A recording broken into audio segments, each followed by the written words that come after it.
नमस्कार, मैं सोनू कुमार। आप देख रहे हैं SK24 न्यूज। इस वक्त अभी हम चिवाड़ा में हैं और चिवाड़ा के एक वैसे व्यक्ति से हम आपको परिचय दिलाएंगे जो परिचय का मोहताज नहीं है। दूर दूर तक लोग इनको जानते हैं और ये अभी बिहार के कई एक सारे जेल में जाके जो कैदी बंद है उनको ये मेडिटेशन का ट्रेनिंग देंगे, मेडिटेशन करवाएंगे जा जाकर। आखिर कौन व्यक्ति है, उनसे मिलिए अभी आप। पहले हमारे चैनल में आपको स्वागत है। धन्यवाद। अभी आप बता रहे थे कि हम मेडिटेशन सेंटर खोल रहे हैं चिवाड़ा में और कई एक सारे जिला में जाके करना है, मेडिटेशन के बारे में बताना है लोगों को, कैदी को। तो मेडिटेशन क्या है, इसके बारे में विस्तारित से बताएं। मेडिटेशन जिसको हिंदी में ध्यान कहते हैं, तो हमारे ध्यान से मतलब है कि हम आनंद की अनुभूति करना। हम और सुख और दुख का तो अनुभूति करते हैं लेकिन आनंद की अनुभूति से परे रह जाते हैं। और इसी चीज को एक क्षण का एहसास कराने के लिए, जैसे हमारे गौतम बुद्ध थे, भगवान बुद्ध तब हुए जब वो आनंद की प्राप्ति किए, जब खुद को रियलाइज किए और मेडिटेशन के रास्ते से ध्यान के मार्ग से जब आगे बढ़े, जब ध्यान की गहराइयों में गए, तब उन्होंने अपने आप को रियलाइज किया और तब पता चला कि हम ना ही सुख है ना ही दुख है, मैं आनंद हूं, मैं ही प्रेम हूं। व्यक्ति खुद में प्रेम बाहर खोजते हैं जबकि सारा चीज हमारे अंदर है, सुख भी हमारे ही अंदर है। तो मेडिटेशन के माध्यम से, मेडिटेशन जब हम करते हैं तो हमारे मन की जो वृत्तियां हैं, हम जो परेशान रहते हैं हम अपने मन के कारण, वो मन का काम है कि ऑलवेज ऑसिलेट करते रहता है। वो फ्यूचर और पास्ट में घूमते रहता है। कभी पास्ट की बातों को याद करके अपने आप में ये परेशान होता है, फिर फ्यूचर की बातों में चला जाता है। मतलब मन का काम है आगे पीछे। और लेकिन मेडिटेशन के माध्यम से है क्या कि हम अपने मन को वर्तमान में लाते हैं। वर्तमान में जब हम आ जाते हैं तभी हम किसी भी चीज को स्वीकार कर पाते हैं। जब मन की गहराइयों में फ्यूचर की बातों को भी, पास्ट को भी, बातों को जब हम शांत मन से देखते हैं तो, और जितना हम अंदर जाते रहते हैं तो वो अंदर जाने की प्रक्रिया है। लोग सारा सुख को बाहर में खोजते हैं। बाहर सुख तो है लेकिन उसमें माया है। लेकिन जब आप आंख बंद करके, तो उसी को आंख जब बंद करते हैं तो उस समय भी बहुत सारी बेचैनी आती है, क्योंकि मन जो है पीछे की बातों में, फ्यूचर की बात में और पास्ट की बातों में अटक जाता है। तो उससे हम कैसे निकलें, ये मेडिटेशन की टेक्निक से ही या किसी भी गुरु के माध्यम से ही उस चीज से आप जान सकते हैं और उसमें गहराई में जा सकते हैं। तभी आपका जो मन फंसा हुआ है, बहुत सारे लोग ऐसा होता है कि कोई बात अगर हो गया तो जीवन भर कहते हैं मैं बात नहीं करूंगा, जबकि वो पास्ट था, वो चला गया। क्योंकि जीवन हमें प्रेजेंट में अभी जीना, अभी जो है यही इसी समय। तो हम कैसे मन को प्रेजेंट में लाए, यही मेडिटेशन की टेक्निक है जिसको कि सीखना होता है। या तो सेल्फ रियलाइज गुरु के माध्यम से, कहीं ना कहीं वो, तभी आप उससे फिर आप अपना स्ट्रेस लेवल को कम कर सकते हैं। है क्या कि आज का सारा सुख जो है बाहर खोजते हैं, लेकिन नहीं, आप इतना उसमें स्ट्रेस में रहते हैं कि वो फिर जो चाहते हैं उस चीज से अलग हो जाते हैं। क्योंकि बहुत सारी टेक्निक्स, अभी इतना टेक्नोलॉजी आ गया है कि टेक्नोलॉजी में ही सुख खोजते हैं। है क्या कि लेकिन जो मेडिटेशन है, जो ध्यान है, वो कृपा से होता है। और कृपा वो गुरु का ग्रेस से होता है, गुरु तत्व से होता है और उस ऑरा से होता है। आप जब उस ऑरा में, जैसे आप सुने होंगे कि जब भगवान महावीर चलते थे तो 100 कोस जो शेर भी होता था ना, वो भी शांत हो जाता था, वो अपना ये करना बंद कर देता था। तो ये उनका ध्यान और उनका ऑरा का ये था कि मतलब हिंसक प्राणी भी उस समय उनके प्रेजेंस में बिल्कुल शांत हो जाता था। तो दैट इज प्रेजेंस। वो गुरु का तत्व का जो प्रेजेंस होता है, जो ऑरा होता है।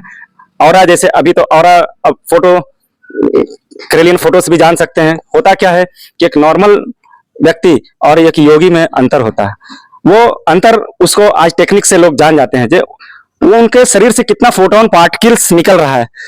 जो योगी होते हैं उनके ये से इतना पॉजिटिव एनर्जी होता है। पॉजिटिव एनर्जी लोग बहुत सुनते हैं, बोलते हैं पॉजिटिव है, निगेटिव। पॉजिटिव और निगेटिव एनर्जी है क्या, इसको समझना चाहिए। जो योगी होते हैं उनका जो ऑरा होता है, जो उनके बॉडी से एमिटिंग फोटोन पार्टिकल्स होता है, वो बहुत ज्यादा होता है, लाख के करीब होता है। लेकिन जो नॉर्मल व्यक्ति है, जो माया मोह में बहुत ज्यादा फंसे हुए रहते हैं और छोटी छोटी बातों में अपने आप को ये करते हैं, तो उनका फोटोन पार्टिकल्स रिलीजिंग बिल्कुल 5-10 होता है। तो इसी से कोई भी पॉजिटिव व्यक्ति होंगे तो आप देखेंगे कि वो पॉजिटिव इसलिए कि उनका एनर्जी चैनल है, शरीर एकदम मजबूत होता है, शरीर मजबूत होता है। उनका जो एनर्जी का channel of flow of energy होता है वो अपवर्ड होता है। एनर्जी ऑलवेज डाउनवर्ड जाता है, लेकिन हम जब मेडिटेशन करते हैं तो हमारा एनर्जी अपवर्ड होता है। जब हम अपवर्ड एनर्जी होते हैं तो वही हमारा चैनल, क्यों हमारा बॉडी में भी चैनल है, वो मेडिटेशन तो शरीर का जो सर्कुलेशन होता है वो मजबूत होता है और शरीर को आगे बढ़ाने में मदद करता है। हमारा जो एनर्जी का चैनल है वो रीढ़ की हड्डी से होता है। हमारे शरीर में 7 चक्र है, ऐसे तो 108 चक्र है, लेकिन नॉर्मली 7 चक्र से ही जानते हैं। तो जो हमारा मूलाधार से लेकर सहस्त्रार तक जो है एनर्जी का चैनल, एनर्जी का ऑलवेज टेंडेंसी होता है कि नीचे गिरना, लेकिन योगी जो होते हैं वो अपना एनर्जी को बाय मेडिटेशन, ध्यान की प्रक्रियाओं के द्वारा, कुछ मंत्र के द्वारा वो अपना एनर्जी का चैनल को ऊपर रखते हैं। इसीलिए वो ब्रह्मांड की शक्ति से जुड़ जाते हैं और उनको वो सोर्स ऑफ एनर्जी से जुड़ जाते हैं, जिसके कारण उनका। अच्छा, अभी आप बता रहे थे कि जो सड़क पे ज्यादातर दुर्घटनाएं होता है और लगातार जो पब्लिक है वो आरोप भी लगाते हैं कि इसका जिम्मेदार प्रशासन है, इसका जिम्मेदार वो है, तो क्या मेडिटेशन करने से जो रोज दुर्घटनाएं होता है, एक्सीडेंट, वो कम हो सकता है? बिल्कुल, मेरा तो मानना है, क्योंकि जब आप ध्यान करते हैं तो उसके पहले आप प्राणायाम करते हैं। जब आप प्राणायाम करते हैं तो ऑटोमेटिक सी बात है कि आपका एनर्जी जो है बढ़ जाता है, आप स्ट्रेस लेवल में कम जाते हैं। जब स्ट्रेस लेवल कम जाता है तो ऑटोमेटिक आप बहुत कॉन्शियस होते हैं और कॉन्सेंट्रेट होते हैं। जब आप सेफ और ड्राइविंग बहुत फास्ट है तो आप जैसे कॉन्शियस और कॉन्सेंट्रेट जब होते हैं और जब आप कूल होते हैं, ठंडा होते हैं, तो किसी भी परिस्थिति में आप अपने आप को तुरंत, इंटेलिजेंस आईक्यू लेवल आपका हाई होता है।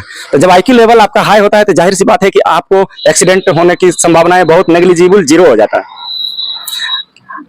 एक्सीडेंट तब होता है जब आप बहुत स्ट्रेस लेवल आपका हाई होता है, बहुत कम टाइम का मैनेजमेंट नहीं होता है। हमको जाना है आपको किस स्पीड में, किस लेवल में हमारा जो रोड का ये है और गांव की परिस्थिति है या जो भी है, तो उस हिसाब में आप अपने आप को कंट्रोल नहीं कर पाते हैं। अपने आप को से मतलब आप अपने मन को कंट्रोल नहीं कर पाते हैं और आप उस समय हिट कर देते हैं। तो आप प्रशासन उसमें क्या करेगी? प्रशासन तो आपको इंस्ट्रक्शन देती है कि आप 40 का 60 का हर जगह लगा दिया है कि आप इतना स्पीड में चलें। अब आपको देखना है रास्ते में गाय बैल आ गया तो आप उसको आपको देखना है, कोई नशा में आ रहा है तो आपको देखना, आपको अपना आईक्यू, जब आप कॉन्सेंट्रेट होंगे, सेंटर्ड होंगे, तो अपने आप खुद को सेव करके, आप जब खुद सेफ होंगे तो ऑटोमेटिक से एक्सीडेंट। अभी जो नए पीढ़ी के जो युवा है और बाइक काफी तेज चलाते हैं, उनको लगता है कि बाइक मेरा हेलीकॉप्टर है, खोल के पॉकेट में एक्सीलेटर रख ले, गाड़ी मेरा उड़ जाए, तो उसके लिए आप क्या संदेश देना चाहेंगे? सबसे पहले हम ध्यान में यही सिखाते हैं, how to control your mind. आप अपने मन को कैसे कंट्रोल करेंगे। होता क्या है कि बच्चे जो हैं वो बहुत उत्साह में होते हैं, गाड़ी लेते हैं, उसमें हाई टेक्नोलॉजी है, टेक्नोलॉजी के साथ टेक्नोलॉजी आप अपलिफ्ट कर लिए, लेकिन आप अपने मन को अपलिफ्ट नहीं किए, आपको जो कंसंट्रेशन को आपने अपलिफ्ट नहीं किया, इसलिए वो तो प्रॉब्लम है। अगर आप खुद को जिस तरह से हाई टेक्नोलॉजी का आपने सामान लिया या उसको यूज करने के लिए आप अपने मन को भी ट्रेंड करें। हम तो ये कि फिजिकली भी, मेंटली भी और थोड़ा स्पिरिचुअली भी। तो आप ये कितना दिनों से कर रहे हैं योगा, ध्यान? मैं तो गुरुदेव के साथ 2008 में जुड़ा हूँ। इसके पहले भी मैं थोड़ा थोड़ा करता था, लेकिन रेगुलरली तो 2008 से। अब ठान लिए हैं कि अपने जिला में योगा सेंटर खोल दें। अब ऐसा देखने से प्रतीक हो रहा है कि योगा सेंटर अगर आप खोलिएगा तो एकलौता आप रहिएगा। आपके गुरु जी का नाम क्या है? हमारे गुरुदेव परम पूज्य श्री श्री रविशंकर जी हैं, जो कि पूरे वर्ल्ड के अभी स्पिरिचुअल लीडर कहा जाए तो। और हमारी संस्था का नाम द आर्ट ऑफ लिविंग है, जो कि अभी 180 कंट्रीज में हमारा रिच है, पहुंच है। हमारे गुरुदेव 180 देशों में हमारे इस योगा को सिखाया जा रहा है। योगा नहीं, हमारी सुदर्शन क्रिया है जिसमें सिखाया जाता है, जो आर्ट ऑफ लिविंग का पहला कोर्स होता है। इसके बाद बहुत सारी कोर्सेस हैं जिसको करने का आप और भी उसमें अपलिफ्ट होना चाहते हैं तो आप स्पिरिचुअली अपलिफ्ट होने के लिए। मेरा नाम राजीव कुमार है और मैं चेवाड़ा, अब तो गांव तो अब नहीं कह सकते, अब नगर पंचायत है, तब तो हम नगर पंचायत कहेंगे, लेकिन अभी तक बचपन तो नगर गांव में बीता है, तो लगता है मैं अभी भी गांव में हूँ। और मैं पढ़ाई करके जब आया था तो हमें 3 प्रॉब्लम सूझा था कि मैं गांव जाऊंगा तो 3 पी पर काम करूंगा। पहला पी है पॉवर्टी, दूसरा पी है पॉपुलेशन, तीसरा पी है पॉल्यूशन। तो सबसे पहला पी जो था पॉल्यूशन, उस पर उसके लिए मैंने बहुत सारा प्लांटेशन किया, करवाया। लगभग 2 लाख पेड़ हम अपने हाथों से यहाँ से बांटा हूं। तो अगर मैं 90% भी अगर नहीं तो 10% जरूर 20,000